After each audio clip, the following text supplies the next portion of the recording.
सर्वांना नमस्कार. चला आपण नित्य समानता म्हणजे काय ते आठवूया. हे असं समीकरण असतं जे त्यात असलेल्या चलांच्या सर्व किमतींसाठी नेहमी सत्य असतं. अशीच एक अत्यंत उपयुक्त बैजिक नित्य समानता म्हणजेच ए वजा बी या कंसाचा वर्ग बरोबर एचा वर्ग वजा 2ab अधिक बीचा वर्ग. या व्हिडिओमध्ये आपण याची भूमितीय सिद्धता पाहणार आहोत. चला आपण ए बाजू असलेला एक चौरस घेऊन सुरुवात करूया. आता हा ए बाजू असलेला चौरस आहे. चौरसाचे क्षेत्रफळ बाजूचा वर्ग या सूत्राने काढता येते. म्हणजेच ए गुणिले ए जे एचा वर्ग होईल. आता समजा ही लांबी बी आहे. याचा अर्थ उरलेली लांबी ए वजा बी असेल, बरोबर. इथली ही उरलेली लांबी ए वजा बी आहे. त्यामुळे जर तुम्ही पाहिले तर या मोठ्या चौरसामध्ये आपल्याला ए वजा बी बाजू असलेला एक चौरस मिळेल, जो असा दिसेल. तसेच आपण या मोठ्या चौरसाला अशा प्रकारे 4 भागांमध्ये विभागू शकतो. चला आपण याला भाग 1 म्हणूया, याला भाग 2, याला भाग 3 आणि याला भाग 4 म्हणूया. आता जर तुम्ही याकडे नीट पाहिले तर हा भाग 1 प्रत्यक्षात एक चौरस आहे. त्याची बाजू ए वजा बी आहे. त्यामुळे त्याचे क्षेत्रफळ बाजू गुणिले बाजूने काढता येईल. म्हणजेच ए वजा बी या कंसाचा वर्ग. जर तुम्ही भाग 2चे क्षेत्रफळ काढले तर तो एक आयत आहे. त्याची लांबी ए वजा बी आहे आणि त्याची रुंदी बी आहे. त्यामुळे त्याचं क्षेत्रफळ ए वजा बी या कंसाला गुणिले बी असे असेल. म्हणजेच ए बी वजा बीचा वर्ग.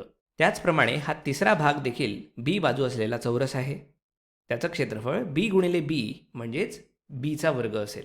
आणि हा चौथा भाग एक आयत आहे ज्याची लांबी बी आणि रुंदी ए वजा बी आहे. त्यामुळे त्याचं क्षेत्रफळ बी गुणिले ए वजा बी असेल. म्हणजेच बी ए वजा बीचा वर्ग. पुन्हा एकदा हा मोठा चौरस या 4 भागांनी मिळून बनलेला आहे. त्यामुळे या मोठ्या चौरसाचं क्षेत्रफळ या सर्व भागांच्या क्षेत्रफळांची बेरीज असेल, बरोबर ना. जर मला फक्त भाग 1चं क्षेत्रफळ काढायचं असेल तर ते मोठ्या चौरसाचे क्षेत्रफळ वजा भाग 2चे क्षेत्रफळ वजा भाग 3चे क्षेत्रफळ वजा भाग 4चे क्षेत्रफळ असं मिळेल. चला आता आपण यात किमती टाकूया. तर भाग 1चं क्षेत्रफळ आपल्याला मिळेल मोठ्या चौरसाचं क्षेत्रफळ वजा भाग 2चं क्षेत्रफळ वजा भाग 3चं क्षेत्रफळ वजा भाग 4चं क्षेत्रफळ. चला आता आपण यात किमती टाकूया. आपल्याला भाग 1चे क्षेत्रफळ माहिती आहे, ते ए वजा बी या कंसाचा वर्ग आहे. मोठ्या चौरसाचं क्षेत्रफळ एचा वर्ग आहे. भाग 2चं क्षेत्रफळ हा हिरवा रंग, ते या समीकरणानुसार ए बी वजा बीचा वर्ग आहे.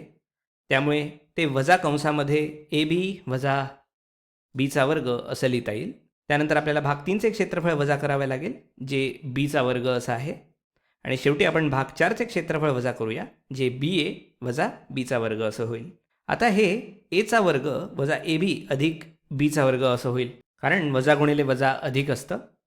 तर आपण इथे लिहून घेऊया एचा वर्ग वजा ए बी अधिक बीचा वर्ग वजा बीचा वर्ग. आणि मग आपल्याला मिळेल वजा बी ए अधिक बीचा वर्ग. आता आपण हा धन बीचा वर्ग आणि ऋण बीचा वर्ग रद्द करू शकतो. त्यामुळे आपल्याला एचा वर्ग वजा ए बी वजा बी ए म्हणजेच वजा 2 ए बी असं मिळेल. आणि शेवटी आपण लिहू अधिक बीचा वर्ग. आणि आपल्याला नेमकं हेच हवं होतं. तर ही या नित्य समानतेची भूमितीय सिद्धता आहे. म्हणूनच आपण म्हणू शकतो ए वजा बी या कंसाचा वर्ग बरोबर एचा वर्ग वजा 2 ए बी अधिक बीचा वर्ग. चला आता ए आणि बीच्या काही किमती घेऊन याचा पडताळा करून पाहूया. ही एक नित्य समानता असल्याने आपण कोणत्याही यादृच्छिक किमती घेऊ शकतो. आपण ए बरोबर 5 आणि बी बरोबर 2 मानू. आपण ते इथे ठेवूया. त्यामुळे बी बरोबर 2 आणि आपण ए वजा बी लिहू शकतो 3. आता या मोठ्या चौरसाचं क्षेत्रफळ 5चा वर्ग बरोबर 25 असेल. आणि चौरस 1चं जे क्षेत्रफळ आहे ते 3चा वर्ग याने देता येईल. त्याच्यानंतर आपण आयत 2चं जे क्षेत्रफळ आहे ते लिहू शकतो 2 गुणिले ही लांबी म्हणजेच 3 म्हणजेच 3 गुणिले 2 बरोबर 6. चौरस 3चं जे क्षेत्रफळ आहे त्याची बाजू आहे 2, त्याच्यामुळे आपण ते लिहू शकतो 2चा वर्ग बरोबर 4. आणि आयत 4चं क्षेत्रफळ आपण लिहू शकतो ही बाजू गुणिले ही बाजू म्हणजेच 2 गुणिले 3 म्हणजेच 6. आता मोठ्या चौरसाचं क्षेत्रफळ या सर्व भागांच्या क्षेत्रफळांच्या बेरजे इतकं आहे, बरोबर. पुन्हा एकदा आपल्याला डाव्या बाजूला ए वजा बी या कंसाचा वर्ग हवा आहे. त्यामुळे आपल्याला डाव्या बाजूला भाग 1चं क्षेत्रफळ हवं आहे जे याच्या बरोबर आहे. आपण आधीच ही डावी बाजू म्हणजेच भाग 1चं क्षेत्रफळ काढलं आहे जे 9 आलेलं आहे. आता आपण मोठ्या चौरसाचं क्षेत्रफळ लिहू 25 वजा भाग 2चं क्षेत्रफळ म्हणजे वजा 6 वजा भाग 3चं क्षेत्रफळ जे 4 आणि वजा भाग 4चं क्षेत्रफळ जे आहे 6. आता आपण याला सोडवलं तर आपल्याला मिळतं 9.